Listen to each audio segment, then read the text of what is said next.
4000 വർഷങ്ങൾക്ക് മുമ്പ് ഈജിപ്തിലെ പുരാതന ജനങ്ങൾ നമ്മളെ ഞെട്ടിപ്പിച്ച അത്ഭുത സിദ്ധിയാണ് പിരമിഡുകൾ എന്ന് പറയുന്ന സിദ്ധി.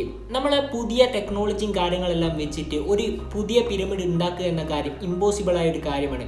അതിന് കാരണം എന്ന് പറയുന്നത് ഗിസയിലെ ദ ഗസായിറ്റ് എന്ന് പറയുന്ന പിരമിഡ് ഏകദേശം 160 മീറ്റർ ഹൈറ്റ് ഉണ്ട്. അത് മാത്രമല്ല 20 ലക്ഷത്തോളം വരുന്ന സ്റ്റോണുകളും അതുപോലെ തന്നെ ഗ്രാനൈറ്റുകളും ഉപയോഗിച്ചിട്ടാണ് ഈ പിരമിഡുകൾ ഉണ്ടാക്കിയത്. ഇതൊന്നുമല്ല നമ്മൾ അത്ഭുതപ്പെടുത്തുന്ന കാര്യം എന്ന് പറയുന്നത് അതിലുണ്ടായ ഒരു സ്റ്റോണിന് അഥവാ അതിലുണ്ടായ ഒരു ഗ്രാനൈറ്റിന്റെ കല്ലിന്റെ തൂക്കം എന്ന് പറയുന്നത് 2500ഓളം കിലോ വരുന്നുണ്ട്. അതുമാത്രമല്ല ഒരു മനുഷ്യന്റെ ഹൈറ്റിന്റെ അത്ര വരുന്നുണ്ട് ഇതിന്റെ ഹൈറ്റ് എന്ന് പറയുന്നത്. ഇതെങ്ങനെയാണ് ഈ ആധുനിക കാലത്ത് ഇവർ എന്ത് ടെക്നോളജി ഉപയോഗിച്ചിട്ടാണ് ഈ പിരമിഡ് കെട്ടിയത് എന്ന് നമുക്ക് ഇപ്പോഴും അറിയാത്തൊരു കാര്യമാണ്. അതുമാത്രമല്ല നമ്മുടെ കയ്യിലുള്ള പുതിയ ടെക്നോളജിയും കാര്യങ്ങളെല്ലാം വെച്ചിട്ട് ഈ 2500 കിലോ വരുന്ന സ്റ്റോണുകളും അതുപോലെ തന്നെ ഗ്രാനൈറ്റ് കല്ലുകളും ഉപയോഗിച്ചിട്ട് നമുക്ക് ഒരിക്കലും ഈ 160 മീറ്ററിലുള്ള ഒരു പിരമിഡ് നമുക്ക് ഒരിക്കലും ഉണ്ടാക്കാൻ കഴിയില്ല. അത് നമ്മളെപ്പറ്റി ചിന്തിക്കാൻ പോലും അതിനെ കുറിച്ചിട്ട് സാധിക്കില്ല. അത് നമുക്ക് ഒരിക്കലും നടക്കാത്തൊരു കാര്യമാണ്. അപ്പോൾ ഈ 4000 വർഷങ്ങൾക്ക് മുമ്പ് എങ്ങനെയാണ് ഇവർ ഈ പിരമിഡ് ഉണ്ടാക്കിയത് എന്ന് നമ്മൾക്ക് ആർക്കും അറിയാത്ത ഏറ്റവും വലിയൊരു ചോദ്യചിഹ്നമാണ്.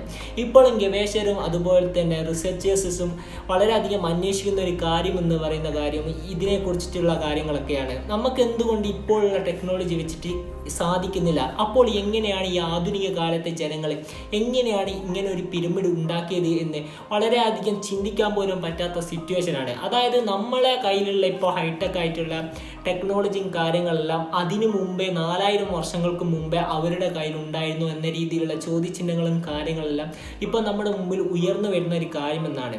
നമുക്ക് എന്തായാലും നേരെ ഈ പിരമിഡിനെ കുറിച്ചിട്ടുള്ള ഡീറ്റെയിൽ ആയിട്ടുള്ള കുറച്ച് കാര്യങ്ങളെല്ലാം നമുക്ക് നോക്കാം. അപ്പോൾ നേരെ നമുക്ക് വീഡിയോയിലോട്ട് കിടക്കാം. നിലവിലെ മനുഷ്യന്റെ സൃഷ്ടിയാൽ ഗിസയിലെ ഏറ്റവും വലിയ പിരമിഡമായ 160 മീറ്റർ ഉള്ള ഒരു പിരമിഡമാണ് ഏറ്റവും അവസാനമായി മനുഷ്യൻ നിർമ്മിച്ചതും അതുപോലെ തന്നെ മനുഷ്യ നിർമ്മിതിയിൽ ഏറ്റവും വലിയ പിരമിഡ് എന്ന് പറയുന്നതും. അതുമാത്രമല്ല ഏറ്റവും വലിയ പിരമിഡ് അതായത് പോയിട്ട് അവിടെ നിന്നും കാര്യങ്ങൾ എക്സ്പ്ലോറും കാര്യങ്ങളൊക്കെ ചെയ്തത് ഈ 160 മീറ്ററുള്ള ഗിസയിലെ ഈ പിരമിഡ് തന്നെയാണ്.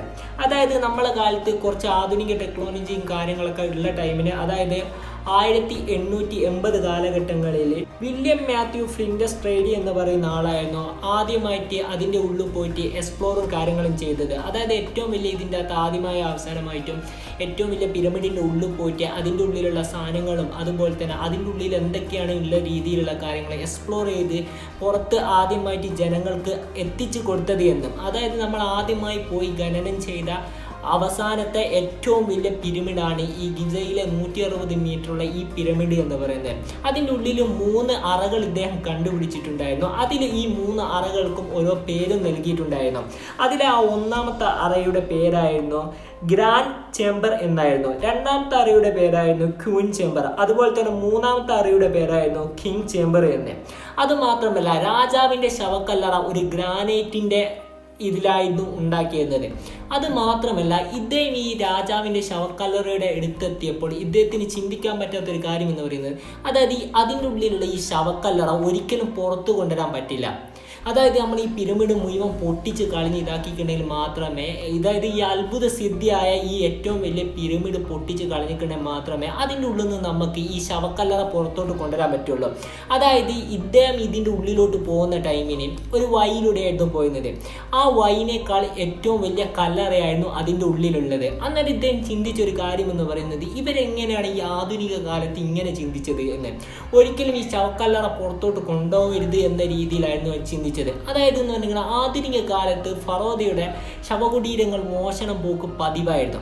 അതായത് ഇതിൻ്റെ അകത്ത് ഏറ്റവും കൂടുതൽ ആഭരണങ്ങൾ ഉണ്ടാകും. അതുമാത്രമല്ല ഇതുണ്ടാക്കി ഇതെല്ലാം ആ ടൈമിന് വിലമതിക്കാൻ പറ്റാത്ത വെള്ളികളും അതുപോലെ തന്നെ സ്വർണം അങ്ങനത്തെ ഇതിനെ കൊണ്ടൊക്കെയാണ് ഈ ഫറോദയുടെ ബോഡി പിന്നെ ആ ശവകുടീരം ഉണ്ടാക്കുന്നത്.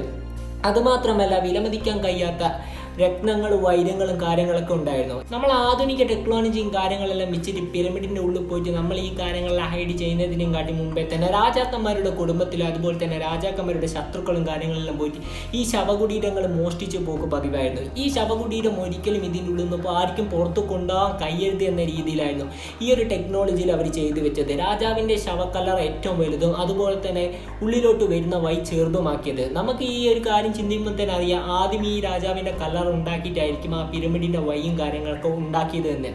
എങ്ങനെയാണ് ഈ ആധുനിക കാലത്ത് ഇവരെങ്ങനെയാണ് ഈ ചിന്തിച്ചിട്ട് ഏറ്റവും വലിയ വഴിയും അതുപോലെ തന്നെ ഇങ്ങനെ ചിന്തിച്ചിട്ട് ഈ 2500ഓളം കിലോ വരുന്ന ഈ പിന്നെ കല്ലുകളും സ്റ്റോണുകളും ഈ 160 മീറ്ററോളം ഇങ്ങനെ അടുക്കി വെച്ചിട്ട് ഒരു രൂപത്തിൽ എങ്ങനെയാണ് ഇവർ ഈ അത്ഭുത സിദ്ധിയായ നമ്മൾക്കെല്ലാവർക്കും ചിന്തിക്കാൻ പറ്റാത്ത പിരമിഡുകൾ എങ്ങനെയാണ് നിർമ്മിച്ചത് എന്ന് ഗവേഷകർക്കും അതുപോലെ തന്നെ ആൾക്കാർക്കും ഇതുവരെ അറിയാത്ത വളരെ വലിയൊരു രഹസ്യമാണ്.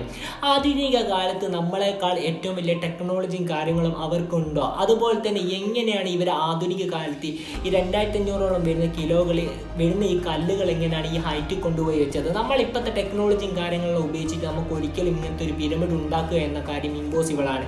അത് എല്ലാവർക്കും അറിയുന്ന കാര്യമാണ്. പിന്നീട് എങ്ങനെയാണ് ഇവർ ഈ ആധുനിക കാലത്ത് ഈ കല്ലുകൾ വെച്ചിട്ട് എങ്ങനെയാണ് ഈ ഗോപുരങ്ങൾ ഉണ്ടാക്കിയത് എന്ന് ആർക്കും അറിയില്ല. അതായത് നമ്മൾ ഈ ആധുനിക കാലത്ത് ഇവർക്ക് വളരെയധികം ടെക്നോളജിയും കാര്യങ്ങളായിട്ട് നമുക്കിപ്പോൾ ഉള്ളതിനെക്കാട്ടി ഏറ്റവും വലിയ ടെക്നോളജിയും കാര്യങ്ങളൊക്കെ ഉണ്ടായിരിക്കാം.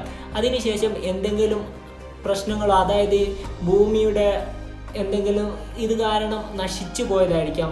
ഭൂകമ്പം, വെള്ളപ്പൊക്കം അങ്ങനത്തെ രീതിയിലോ അല്ലെങ്കിൽ വളരെയധികം വലിയ രീതിയിൽ അതായത് നമുക്ക് എല്ലാവർക്കും എന്തെങ്കിലും രോഗം സംഭവിച്ചിട്ട് മുഴുവൻ നശിച്ചു പോയതായിരിക്കാം. പിന്നീട് ഭൂമിക്ക് എന്തെങ്കിലും ചെറിയ രീതിയിലുള്ള ഭൂകമ്പവും കാര്യങ്ങളെല്ലാം ഉണ്ടായിട്ട് നശിച്ചു പോയേക്കാം.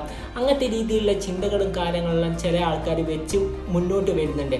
നമ്മളെ ഇപ്പോൾ ഉള്ള ടെക്നോളജിയും കാര്യങ്ങളെയും കാട്ടി ഏറ്റവും മുമ്പേ തന്നെ 4000 വർഷങ്ങൾക്ക് മുമ്പേ തന്നെ നല്ല ടെക്നോളജിയും കാര്യങ്ങളും ഉണ്ട് എന്ന രീതിയിൽ ചില ആൾക്കാർ ഇപ്പോഴും സംസാരിക്കുന്നുണ്ട്. നമ്മളെന്തായാലും ഈ വീഡിയോ ഇവിടെ വെച്ച് വൈൻഡപ്പ് ചെയ്യുകയാണ്. ഇപ്പോഴും ജനങ്ങൾക്കും അതുപോലെ തന്നെ ഗവേഷകർക്കും ഉത്തരം കിട്ടാത്തൊരു ചോദ്യചിഹ്നമാണ് ഈ ആധുനിക കാലത്ത് എങ്ങനെയാണ് ഈ അത്ഭുത സിദ്ധിയായ ഏറ്റവും വലിയ പിരമിഡ് എങ്ങനെയാണ് നിർമ്മിച്ചത് എന്ന കാര്യം. അപ്പോൾ ഇതിന് നല്ല വീഡിയോയുമായി വരാമെന്ന പ്രതീക്ഷയോടെ signing off. It's me Afro.